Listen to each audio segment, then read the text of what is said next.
Bonjour et bienvenue dans cette vidéo qui va vous montrer comment on peut appliquer un effort dans Creo sur une pièce en privilégiant une direction. Donc si je reprends la pièce qui est donnée dans l'exercice, je vais vous faire une petite démonstration. Par contre, je ne vais pas mettre les bonnes valeurs, les bons angles, donc ce sera à vous de faire et d'adapter.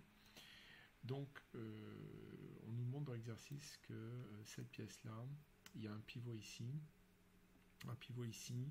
et là il faut appliquer un effort dans une certaine direction. Pour ça, ce qu'on va faire, c'est qu'il va falloir qu'on donne la direction, et le plus simple, c'est de faire une esquisse dans la pièce. Donc on va se mettre par exemple sur cette face là, et puis on va faire une esquisse.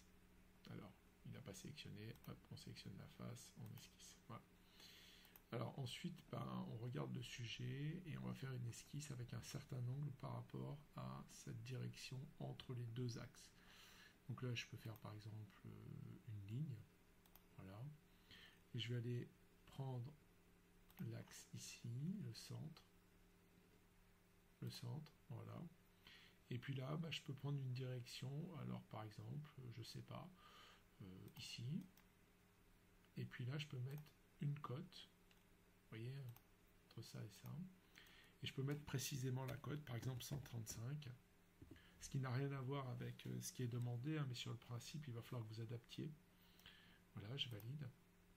Et là, maintenant, j'ai une esquisse avec une direction. Donc, je peux passer dans le module de simulation, donc Simulate. Et maintenant, je vais commencer à mettre des pivots. Alors, je vais mettre un pivot ici. Alors, j'ai sélectionné les deux surfaces. J'autorise la rotation, je vais bloquer la translation, parce que je vais considérer que c'est sur ce pivot-là qu'on bloque la translation. Je valide. Ensuite, je vais rajouter un pivot. Donc là, je vais sélectionner ici, et avec la touche CTRL ici. Donc là, j'autorise aussi la rotation, j'autorise aussi la translation, parce que la translation globale de la pièce sur cet axe-là est donnée par ce pivot-là. Voilà. Donc là, je fais ça. Et ensuite, je vais appliquer la force donc sur cette surface-là. Et là, maintenant, je vais pouvoir dire la direction de la force. Donc, je peux rentrer des composantes de vecteurs, mais ça me demanderait de faire des calculs. Je vais être un peu plus malin. Je vais faire point de direction et intensité. Donc là, 2A, donc de ce point-là à ce point-là, et l'intensité, si on regarde, c'est 2000. Après à vérifier, hop, aperçu, et là je vois bien que l'effort va bien de là à là, c'est-à-dire dans ce sens-là, suivant cette direction. Ok.